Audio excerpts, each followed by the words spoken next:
أيها الذين آمنوا قوا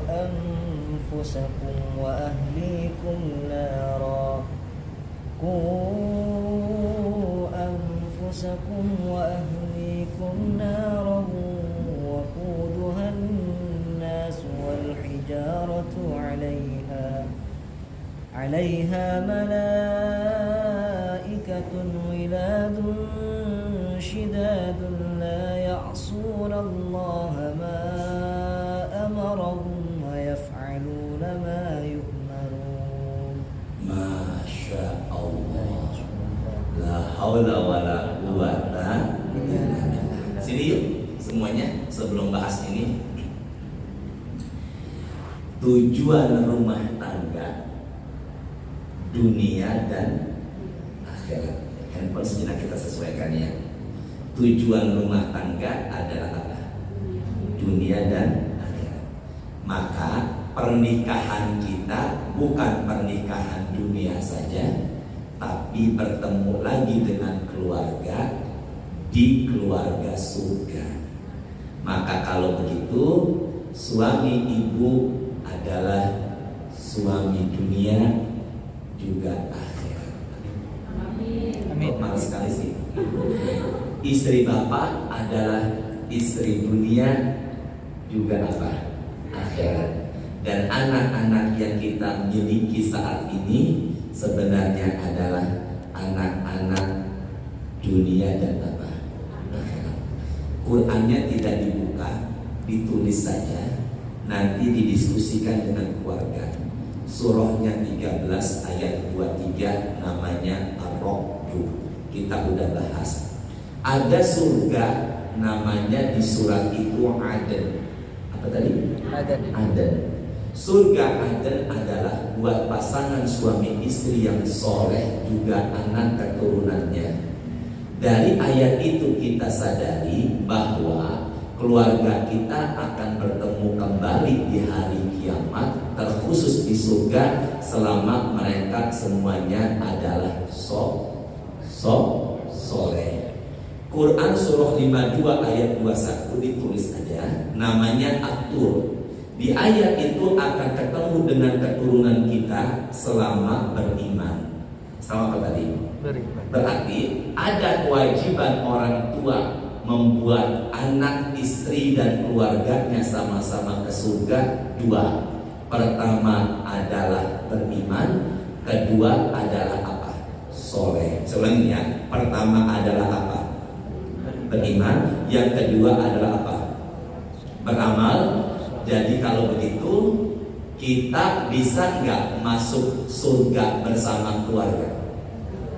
Bareng, bisa apa tidak? Syaratnya soleh dan beriman, atau beriman dan apa tadi? Soleh. Maka mulai saat ini anak ibu yang di samping adalah anak dunia akhirat. Cucu ibu dan bapak yang di rumah adalah cucu dunia dan apa tadi? Akhirat. Bagaimana mengajak mereka beriman dan beramal soleh? Mengajak mereka beriman dan beramal soleh, Ustadz Fikri sudah membacanya. Awali dari diri kita dulu. Benar ya? Ya. Benar ya? Ya ayyuhalladzina amanu, wahai orang-orang beriman, jaga anfusakum, dirimu. Jaga siapa dulu? Diri kita. Maka sebelum kita menasihati orang lain, nasihati diri sendiri. Sebelum kita menyuruh atau mengajak keluarga untuk kebaikan, maka diri kita dulu.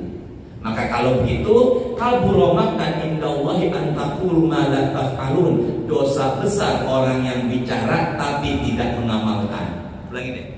Dosa besar orang yang bicara tapi tidak apa? Ustadz menyuruh jamaahnya tahajud tapi tidak tahajud. Ustadz menyuruh jamaahnya puasa Senin Kamis tapi tidak puasa Senin Kamis. Dosa besar. Maka bagaimana seorang ibu menyuruh anaknya berhijab sedangkan ibunya kemana-mana tidak berhijab? Bagaimana mungkin bapaknya menyuruh anaknya tidak merokok tapi kok anaknya disuruh beli rokok ke warung? Jaga diri kita. maka keluarga insya Allah akan terjaga. Dihafalkan. Nasihat ada dua. Bareng-bareng. Nasihat ada berapa tadi? Dua. Pertama lisan, kedua perbuatan.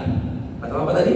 Lisan. Kedua apa? Perbuatan. Ketika ibunya berhijab, maka itu adalah nasihat untuk anak melalui perbuatan. Saya ulangin ya. Ketika bapak baca Quran depan anak, itu sebenarnya adalah nasihat kepada anak melalui perbuatan kita. Maka ada nasihat melalui lisan, ada nasihat melalui perbuatan yang dipandang oleh anak. Maka mulai saat ini jaga diri kita, mulai dari diri kita, maka kemudian keluarga kita jaga dari api neraka. Mulai saat ini suami istri sama-sama mengajak keluarganya menuju apa? Surga dengan dua modal. Yang pertama beriman, yang kedua beramal soleh. Quran surahnya 24 An-Nur. Surah berapa tadi? 24 An-Nur. Sebentar. Ya Allah, ibu cepat sekali bilang ayatnya ya. Sabar ya Allah. Surahnya 24, ayatnya 26. Pak Adi, tolong terjemahin. Ya, saya juga tahu Pak Adi belum buka Quran. Istrinya Bu Hema, ada Bu Hema? Tolong diterjemahin Bu Hema. Silakan. Surahnya berapa tadi? 24, ayatnya berapa? 26. Sudah belum? Ya Allah, Pak Adi udah ketemu? Pak udah ketemu? Ya silakan. Pak siapa sih? Pak Beni. Ya Allah, Pak Beni. Silakan Pak Beni. Angkat suara Pak Beni. Peran-peran. Perempuan yang keji untuk laki-laki yang keji. Sama-sama. Perempuan yang keji buat siapa? Teruskan. Dan laki-laki yang keji untuk perempuan yang keji. Laki-laki yang keji buat siapa? Perempuan keji. Lalu Pak Beni. Sedangkan perempuan yang baik. Istri-istri atau perempuan yang apa? Baik. Terus? Laki-laki yang baik. Bisa dipahami nggak? Belum. Entar belum saya jelaskan. Nah, teruskan lagi Pak Beni. Terus. Dan laki-laki yang baik untuk perempuan yang baik. Laki-laki yang apa? Baik untuk apa? Perempuan yang apa? Handphonenya letakkan, catatannya letakkan. Aisyah pernah ikut perang bersama rombongan Rasulullah. Pasukan Rasulullah membuat tanduk, maka Aisyah istrinya Rasulullah ada di dalam tanduk, dibopong atau dibawa oleh para sahabatnya Rasulullah atau pasukan Rasulullah. Jelas nggak? Jelas nggak? Udah jangan takut bilang enggak. Jelas nggak? Jelas. Berarti Aisyah di mana tadi? Di tanduk. Suatu ketika sampailah di suatu tempat. Aisyah keluar dari tanduk lalu beristirahat. Tidak lama kemudian pasukan musyrik ingin berangkat kembali menuju pulang setelah apa? Perang. Maka Aisyah selesai beristirahat langsung masuk ke tanduknya. Kemudian beliau Aisyah memegang dadanya. Ternyata kalungnya tertinggal. Jelas gak? Jelas ya? Akhirnya Aisyah keluar dari tanduk tanpa sepengetahuan yang mengangkatnya. Pengawalnya yang mengangkatnya menyangka Aisyah sudah di mana? Kata Aisyah, kala itu saya masih muda, berat badan saya belum berat. Makanya ibu yang di atas 50 tahun, 40 kayaknya udah berubah ketimbang gadis dulu. Sama dengan yang dialami Aisyah. Dia mah bawa aja, dia kira di dalamnya ada siapa. Kemudian Aisyah pulang apa? Menemukan ada apa yang tadi? Kalung. Kemudian Aisyah balik ke tanduknya. Ternyata rombongan sudah apa? Jalan. Aisyah diam di tempat dengan harapan nanti rombongannya akan kembali mencarinya. Ternyata tidak, sampai Aisyah tertidur. Maka muncullah sahabat Rasulullah bernama Sofwan. Siapa tadi? Sofwan mengatakan inna lillahi wa inna ilaihi rojiun. Itu ucapan pertama dan yang terakhir yang diucapkan oleh siapa tadi? Sofwan. Apa setelah itu Ustaz? Maka Sofwan kemudian berusaha agar Aisyah menaik kendaraannya dan pulang bersama. Dituntun itu kendaraan oleh siapa? Nanti yang naik sendirian apa berdua Sofwan? Sendiri. Yang membawa siapa? Sofwan. Maka ramai ketika sampai di Madinah orang-orang membicarakan kalau Aisyah sudah apa dengan Sofwan. Jangan ragu, sudah apa tadi? Selingkuh. Ayat ini belum turun. Sebulan Rasulullah menantikan dengan keluarganya. Abdullah bin Ubay mengompor-ngompori, ternyata sudah terjadi perselingkuhan Aisyah dengan siapa tadi? Kesehariannya Aisyah menangis terus. Barulah sebulan berikutnya turun ayat ini. Saya tanya, perempuan yang keji buat laki-laki yang apa? Laki-laki yang baik buat perempuan yang apa? Barang angka suaranya, Rasulullah baik apa enggak? Baik. Maka enggak mungkin istrinya tidak baik.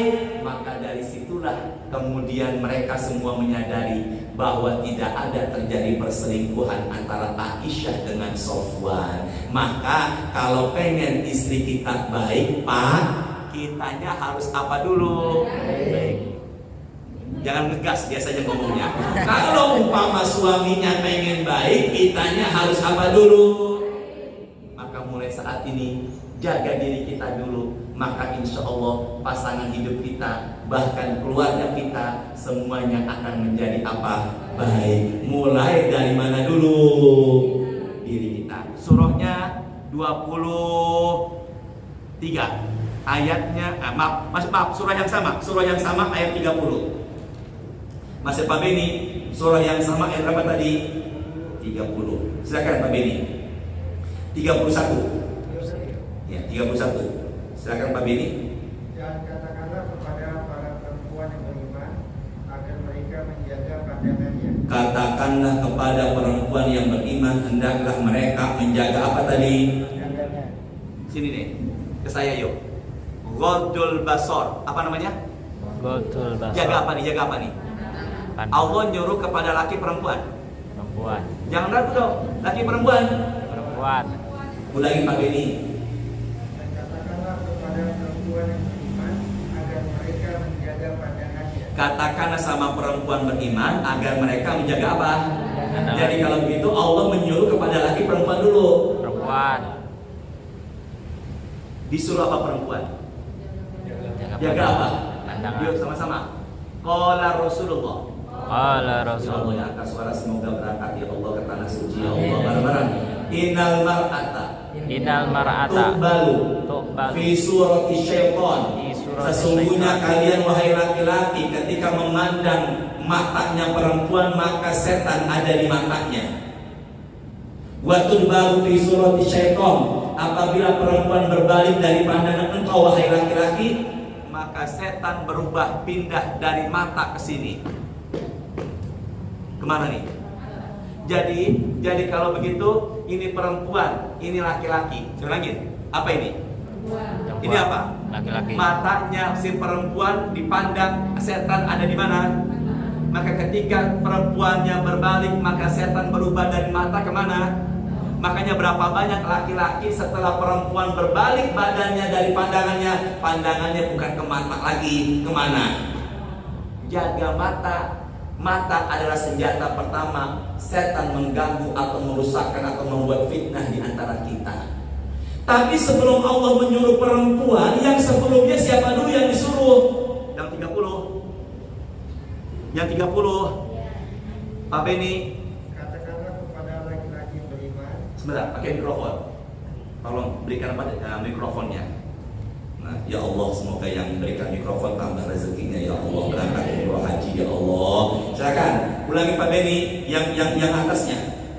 Katakanlah kepada laki-laki yang beriman. Saya tanya, ini ayat sebelum apa sesudah yang tadi? Lagi, sebelum apa sesudah? Jadi kalau begitu ayat ini sini deh. Ayat ini di sini duluan nih. Wa qul lil mu'minin. Di mana dulu? Atas dulu, bawahnya apa? Baru Perempuan. Jadi kalau begitu perempuan sama laki-laki sama-sama disuruh jaga apa? Tapi yang pertama disuruh yang mana dulu Pak Adi, Pak Beni? Pakai mikrofonnya. Yang mana dulu? Sambil dipototin Ustaz. Apa Ustaz? Jadi kalau begitu kenapa dari situlah banyak pendapat mengatakan karena umumnya yang tidak bisa menjaga pandangan adalah siapa? Maka dari situ laki-laki duluan disuruh di sini. Maka laki-laki pengen istrinya enggak nonton sinetron Korea, maka kalau begitu si laki-laki juga harus jaga pandangan. Jangan nyuruh istrinya jaga pandangan sementara dia pandangannya liar. Begitu pula istri, jangan menyuruh suami jaga pandangan dari teman-teman sekantornya sementara dia pandangannya liar. Jaga diri, jaga mata, jaga lisan, jaga telinga, jaga tangan. Maka insya Allah itulah yang membuat keluarga kita semakin Allah ridhoi. Mulai dari apa ini? Diri. Saya sering nyampein. Tangan ketemu tangan, gerak masuk ke hati, timbul perasaan sayang. Maka Nabi mengatakan, jarum neraka ditusukin dari ubun-ubun, nembus sampai dagu, masih lebih baik ketimbang salaman sama laki atau perempuan yang bukan mahram. Jadi salaman sama laki dan perempuan yang bukan mahram, kata Rasul, lebih baik ditusukin jarum dari ubun-ubun nembus sampai dagu ketimbang salaman sama laki atau perempuan yang bukan mahram. Gimana caranya Ustaz? Jarak semeteran setengah. Assalamualaikum. Maka insya Allah laki pun akan begini, perempuan pun akan begini. Kenapa begitu Ustaz? Khawatir dia nyodorin tangannya, nggak enak kalau nggak diambil. Ini akan menyinggung perasaannya. Maka sebelum dia begitu, kita begini dulu. Insya Allah ibu dan bapak dijaga rumah tangganya sama Allah. Jadi boleh nggak salaman sama laki-laki yang bukan mahram? Nggak boleh. Bareng boleh apa enggak? Boleh kalau darurat. Ibu kelelep, tolong, cuman ada tangan saya. Wahai ibu, gapelah tangan dagu ini. Ibu bilang, maaf Ustaz, haram. Jelas ya semuanya ya. Jadi kalau gitu boleh apa enggak dokter mengoperasi tangan pasiennya? Boleh. Semoga berkah selalu. Mulai saat ini diri kita dulu sebelum siapa? Barang-barangnya siapa dulu? Sebelum siapa? Maka mulai saat ini jagalah diri kita. Maka keluarga insya Allah akan Allah berikan juga perlindungan. Amin. Kewajiban suami, hak istri. Kewajiban istri, hak suami. Bisa dipahami nggak? Apa yang menjadi kewajiban suami sebenarnya itu menjadi